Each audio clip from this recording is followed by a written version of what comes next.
አጎትሽ ሊፈታ ነው። ምን ሆነሽ ነው? ደነገጥሽ? ምን ባይሉ ሊፈታ ነው? አዎ ምን ነው ደነገጥሽ? ኧረ አልደነገጥኩም። ባይሉ ሊፈታ ነው? ቆይ እንዴት ግን? አዎ አንድ ሰው አግኝቷል፣ የድሮ ጓደኛው። እሱ ነው የሚያስፈታው። በቅርቡ ይፈታል። ላንቺም ደግሞ መልእክት ልኮልሻል። ምን? መጀመሪያ እንደተፈታው አንቺ ነው መጥቼ የማይሽ ብሏል። ምን? የምር እንደዘለሽ? በጣም ጥሩ ነው። በጣም ደስ ይላል። በጣም ደስ ይላል። ምን ሆነሽ ነው የኔ ልጅ? እየተንቀጠቀጥሽ እኮ ነው። በጣም ደንግጠሻል። ምንድን ነው? ደስታው ነው፣ ደስታው ነው እናቴ። በጣም ደስ ብሎኛል። ይመጣሉ። እስከ በኋላ በደንብ ጊዜ ያለሽ። እሺ እስከ በኋላም አልችልም። ደግሞ አንቺንም እንዳታምንሽ ስላንቺ ብዙ መጥፎ ነገር ነው የነገርኳት። ነግሬሽ ነበርኩ።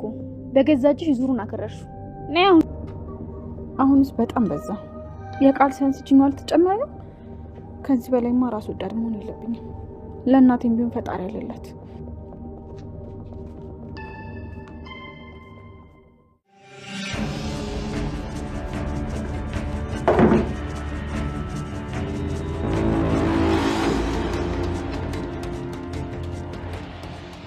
ምን ሆነሻል?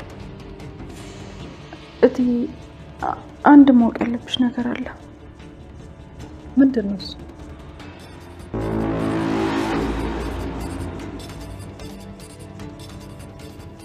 ብሌን ንገሪኛ፣ እየጠበኩሽ እኮ። እትዬ ከዚህ በኋላ ግን እንደፈለገች እንድታደርግ መቼም ብሎ አልፈቅድላትም። አደራ ድራማ እንግዲህ አደራ ድራማ አሁን ላይ እውነት እየወጣች ትገኛለች። እስከ ዛሬ እንግዲህ ተደባብሶ የቀረው የብሌን እውነት እንዲሁም ደግሞ የዳግም እውነት ማለት ነው። አሁን ላይ እንግዲህ እውነቶቹ እየተገለጡ ይገኛሉ። እንደምታስታውሱት እንግዲህ አቶ በኃይሉ እነዚህ ልጆች ቤተሰቦቻቸው እንዳያገኙ ለገንዘብ ብሎ እውነትን ሲደባብቅ ነበረ። በመጨረሻም እንግዲህ ለእህቱ ልጅ ትሆነኛለች፣ በእሱ አማካኝነት የቴን ገንዘብ ሁሉ ወስዳለሁ ብሎ ለእህቱ ልጅ ብሎ በገንዘብ ቀጥሮ ያስገባት ቃል እስር ቤት አስገብተዋለች አቶ በኃይሉን። በዛ የተነሳውን ላይ እውነቶች እየወጡ ይገኛሉ። እስከ ዛሬ ድረስ እሱ ነበረ እውነት እንዳይወጣ፣ የሆነ ቦታ እውነት ሲወጣ በሆነ ነገር ያንን እውነት እንዳይወጣ ያደርጋል። ለምሳሌ ወይዘሮ ገነት የሆነ ነገር ልትናገር ስትል ያግታታን፣ ያሰቃያታን፣ በሆነ ነገር ያስፈራራታን። እንደዚህ እያደረጉ ብቻ እስካሁን ድረስ እንግዲህ እውነትን ሲደብቁ ቆይተዋል። ችግሩ ግን እውነት እስከ መጨረሻው መደበቅ አይቻልም። እውነት በራሷ ጊዜ ትወጣለች። አሁን ላይ ቃልም እንግዲህ ምንም ተስፋ ያላት አይመስለኝም። በኃይሉ ካሳሰረችው በኋላ ቃል ብዙ ነገሮች እየተበላሹባት ይገኛሉ። እንደሷ ሀሳብ እየሆነላት አይደለም። በእርግጥ የእሷ ሀሳብ በኃይሉን ካሳሰርኩት በኋላ ሁሉንም ነገር እኔ እንደምፈልገው መቆጣጠር እችላለሁ ብላ ነበረ። ነገር ግን አሁን ላይ እንደዛ እየሆነላት አይደለም። እንደውም ይባስ ብሎ ነገሮች እየተበላሹ እሷ የሰላም ልጅ መሆኗን የምታጣበት ደረጃ ላይ እየደረሰች ያለች ይመስለኛል። እንግዲህ በባለፈው በክፍል 27 ላይ ካያችሁ አልማዝ ሰተት ብላ ቤታቸው ድረስ ሄዳ ገንዘብ ካላመጣችሁ እውነቱን ለሰላም እናገራለሁ በማለት አስፈራርታቸው ነበረ።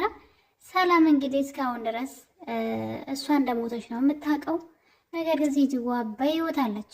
እንግዲህ ከራሷ እኔ በነገራችን ላይ ቆም ብላችሁ ካሰባችሁ ትንሽ የሚያስገርም እኮ ነው። ገደልኳት ገድያታለሁ ያለቻትን ሴትዋ ተደብቃ ከእሷ ገንዘብ እየተቀበሉ እሷን እንድትደበቅ ማድረግ ማለት ነውና ትንሽ የሚያስገርም ነገር ነው። እንግዲህ ከሰላም 300 ሺህ ብር ሳሚ ተቀብሎ 200 ሺህ ብር ሰጥቶ 100 ሺህ ብሩ ለራሱ አስቀርቶ ነበረ እና አሁን ላይ እንግዲህ ሳሚ እዚህ ቀደም በራቸው ድረስ ሄዶ ሰላም ቤት አንኳኩቶ ብሌንን አውርቷት ነበረ። እሱም እዚህ ቀደም ላደረግኩብሽ ነገር ሁሉ ይቅርታ ብሏት ነበር። እናም እሷም እንግዲህ ይቅርታው ልትቀበለው ስላልፈለገች ትታው ስትሄድ ታዲያ አንቺ ይቅር ያላልሽውን እንዴት ነው ፈጣሪ ይቅር እንዲልሽ የምትጠብቂው ብሎ እንግዲህ ኃይለ ቃል ተናግሯት ስለነበረ ብሌንም መለስ ብላ ይቅርታ አድርጌልሃለሁኝ፣ ከአንተ ብዙ ነገር ተምሬያለሁ፣ ክፋትና ተንኮል ምንም ጥቅም የለውም ብላ በመልካም ነገር እንግዲህ አውርተው ነበረ ከሳሚ ጋር ማለት ነው።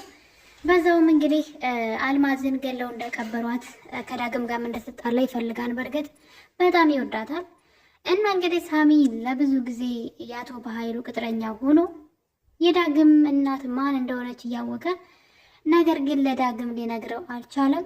ምክንያቱም ደግሞ አቶ በኃይሉን ይፈራው ነበር። እሱ አቶ በኃይሉን መበቀል ይፈልጋል፣ ነገር ግን የሚያግዘው ሰው ይፈልግ ነበረ። ዳግም ደግሞ እንግዲህ ብዙም እንደዚህ አይነት ነገር ላይ ብዙ ጎበዝ አይደለም። እንደውም ቃል ከሱ የተሻለች ናት። ለምትፈልገው ነገር ጥግ ድረስ ትሄዳለች።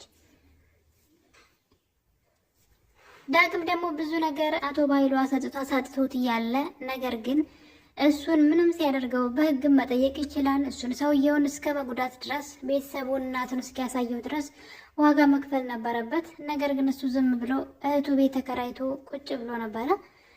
በመጨረሻም እንግዲህ ሳሚ በተደጋጋሚ እናትህን እኔ አውቃታለሁኝ፣ ነገር ግን የምልህን ነገር ካደረክልኝ እናትህን አገናኝሃለሁ ብሎ እዚህ ቀደም የበኃይሉን ፍላሽ ሰርቆ እንዲያመጣለት ጠይቆት ነበረ።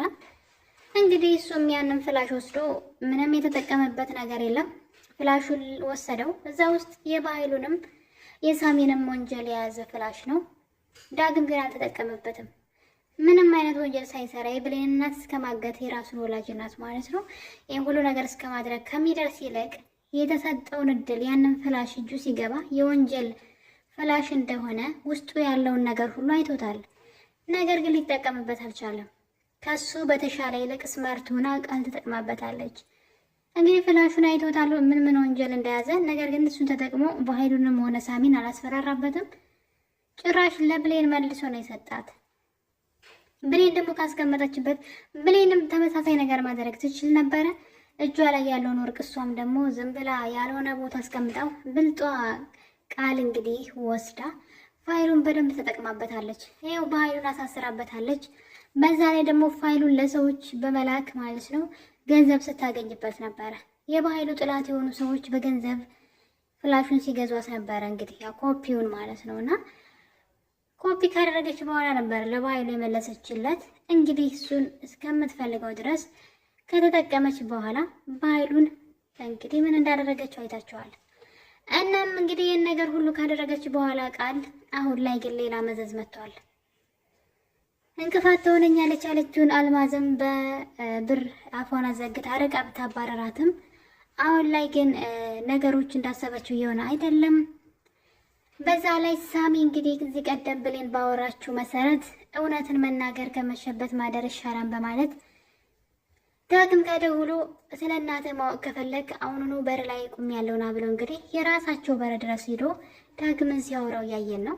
ምን እንዳሰበ ባናቅም ግን ለዳግም እናትህ አውቃታለሁ ቢለውም ዳግም ግን አሁንም ሆን ብለህ ሌላ ወንጀል ልታሰራኝ ነው እንጂ በፍጹም የኔን እናት አታውቃትም ብሎ ሊሰማው አልፈለገም ነበር። እሱ ግን ገነት የብሌን እናት ወላጅ እናት ናት አለው። ያው ዳግም ነገሩን አላመነም። እንዴት እየቀለድክብኝ ነው በማለት እንግዲህ ትቶት ሄደና ነገር ግን እዚህ ቀደም ካያችሁ ወይዘሮ ገነት ቤት የተሰቀለ ፎቶ ነበረ የልጅነቷ ወጣት እያለች በጣም ማለት ነውና ያንን ፎቶ ደግሞ ዳግም ጋር አለ። እንግዲህ በምን አጋጣሚ እጁ እንደገባ ባናቅም ፎቶ እሱ ጋር አለ። ያን የሚመስል ራሱ ፎቶ ማለት ነውና እንግዲህ ለዘመናት ይዞት ያ ሁሉ እድሜ የ20 ምናምን ዓመት ማለት ነው እሱ ጋር የነበረ ፎቶ ነው። ነገር ግን ለብሌን እንኳን አንድ ቀን አሳይቷት አያውቅም። ምክንያቱም ብሌን ፎቶውን ታውቀዋለች፣ ግን አንድ ቀን ለብሌን አሳይቷት አያውቅም። በመጨረሻም እንግዲህ ሳሚም ደግሞ ያወቀው አቶ በኃይሉ ሄድና ወይዘሮ ገነትን የብሌንን አሳዳጊ ግደላት ብሎ ልኮት፣ እናም በመጨረሻ ወይዘሮ ገነትን አንቋት እያለ ነበረ ቀና ብሎ የግድግዳው ላይ ዳግም የያዘው ፎቶና የወይዘሮ ገነት ፎቶ ስለተመሳሰለበት ነው እንግዲህ ደንግጦ ነው የተዋት እንጂ ያዛን ቀን እንግዲህ እሱ ራሱ ወንጀል ሊሰራ ነበረ፣ ሊገል ነበረ የብሌን አሳዳጊና ያንን ፎቶ ሲያይ ዳግም አሳይቶት እናቴን ፈልግልኝ ብሎ ያሳየው ፎቶ ትዝ አለው። በመጨረሻም እንግዲህ ስለ ፎቶ ሲድዋን ሲጠይቃት ወይዘሮ ገነትን ማለት ነው የእሷ ፎቶ እንደሆነ ትነግረዋለች። እናም እንግዲህ ለዳግም እኔን ካላመንከኝ ወይዘሮ ገነት እናት መሆኗን አንተ ጋር ያለው ፎቶን ሄድና ገነት ቤት አለ ይኸው ይለዋል። እና ህልም የሚመስለው እውነት እንግዲህ ዳግም እንደው ከእንቅልፌ ባልነቃው ያለው ነገር ነው። እናት ገነት ናት። አስቡት እንግዲህ ከስሩ አብራው እየኖረች በተደጋጋሚ ቤቷ እየሄደ የሆነ ቦታ ማቅሽ ይመስለኛል እያለ ሳይሽ እንደ እናቴ ነው የሚሰማኝ እያለ በመጨረሻም እንግዲህ ዳግም እናቱን አግኝቷል። የእሱ ወላጅ እናቴ ብሌን አሳዳጊ ሆና ተገኝታለች። እንግዲህ እሷ ልጅ በማደጎ ሲያድግ እሷ ደግሞ ብሌንን የሰላምን ልጅ ከመንገድ ላይ አንስታ አሳድጋለች። በመጨረሻም እንግዲህ አሁን ላይ የሚቀረው የብሌን እውነት ነው ማለት ነው።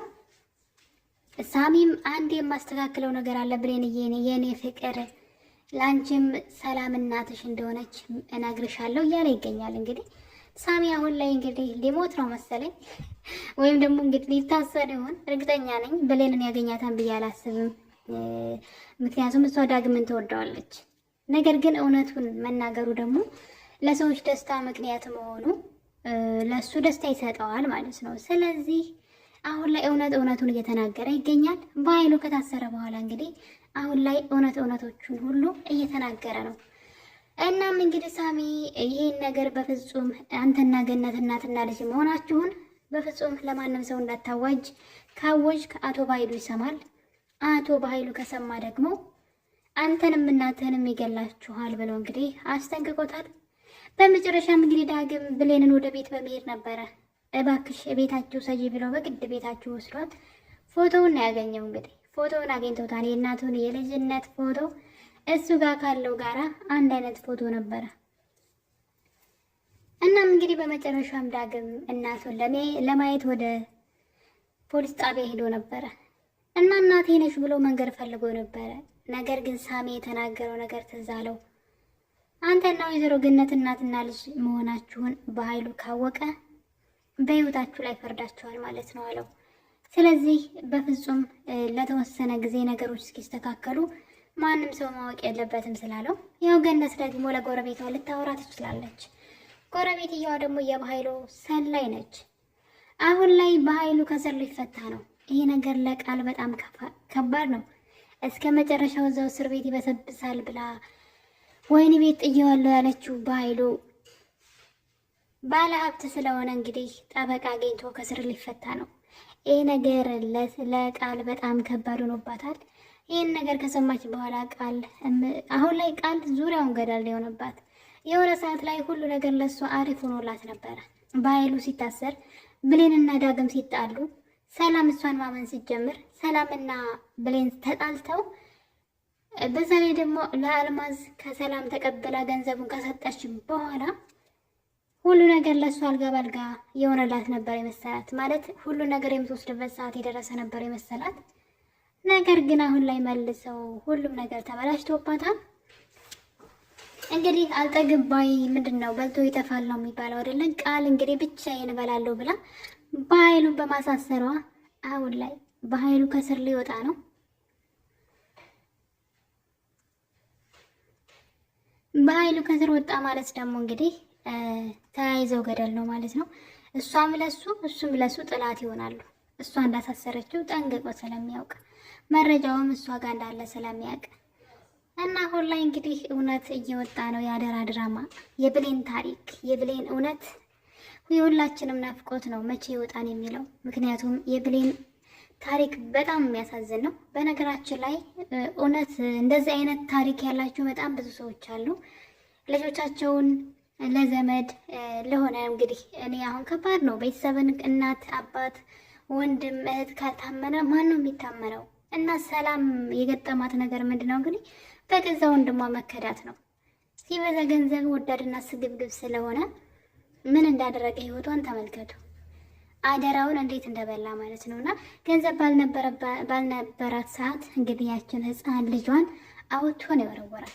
እሱ ጋር ስትኖር ያሰቃያት ነበረ።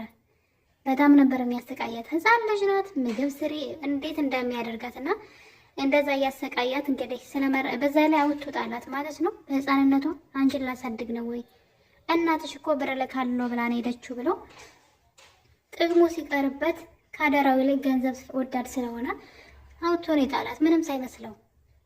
እና በጣም ብዙ ግፍ ነው ሰላም ላይ ያደረሰባት። በነገራችን ላይ እስኪ ያስቡት ልጇን አውጥቶ እስከ መጣል ድረስ ከደረሰ ቃሉን አፍርሶ ማለት ነው አደራውን በልቶ ከጣላት በኋላ እናትየዋ ደግሞ ተመልሳ ስትመጣ እናትና ልጅ እንዳይገናኙ የእሷን ያመጣችውን ንብረት ለመዝረፍ ልጇን አርቆ በመጣል ሌላ ልጅ ያልሆነችን በማምጣት እንዴት አይነት ሴራ እንደተበተበባት እህቱ ላይ ማለት ነውና እና እንደዚህ አይነት የብዙዎችን ህይወት የሚዳስስ ታሪክ ነው። በነገራችን ላይ የብሌንና የሰላም የእናትና ልጅ ታሪክ ማለት ነው። በእንደዚህ አይነት በክፉ ሰዎች እንግዲህ የብዙ ሰዎች ህይወት ተበላሽተዋል። ከእንደዚህ አይነት ነገር ይጠብቀን ነው የሚባለው። እንግዲህ አሁን ላይ ዳግም እናቱን አውቋል። ቀጣይ ደግሞ እንግዲህ የብሌን ይሆናል ብዬ አስባለሁ። ቃል አሁን ላይ ምንም እየተሳካለት አይደለም። ሚስጥሯን የሚያውቁ ሰዎች ሁሉ እያስፈራራት ይገኛሉ። ሚስጥሯ ሁሉም ሰው ጋር ደርሷል። ጓደኛዋም ሳትቀር እንግዲህ ዛሬ ጠቅላ መታለች። አንቺ የተመቻቸ ኑሮ እየኖርሽ እኔ በብርድና በፀሐይ አልሰቃይም፣ እዛ ቤት መጥቼ እኖራለሁ። እምቢ ካልሽ ግን ለሰላም ሁሉን ነገር እነግራታለሁ በማለት አስፈራርታታለች። በኃይሉን ከስር እየተፈታ ነው። ጓደኛዋም ደግሞ ሻንጣዋን ይዛ ወደ ቤት መታለች። አሁን ላይ ቃል የምትይዘው የምትጨብጠው ጠፍቶባታል። ምንም እየተሳካላት ያለ አይመስለኝም። በቀጣይ እንግዲህ የብሌን እውነት ይወጣን ብለን ተስፋ እናደርጋለን። ሳሚ እንግዲህ የጀመረውን በኃይሉ ሳይፈታ ቀድሞ ለብሌን ሰላም እናቷ እንደሆነች ይነግራታል ብለን ተስፋ እናደርጋለን። ውድ ቤተሰቦቼ አደራ ክፍል 28 እንግዲህ ያያችሁትን ይህን ይመስል ነበረ። በሌላ በአዲስ በክፍል 29 እስከምንገናኝ ድረስ የዛሬን አበቃን። ቸር ቆዩልኝ።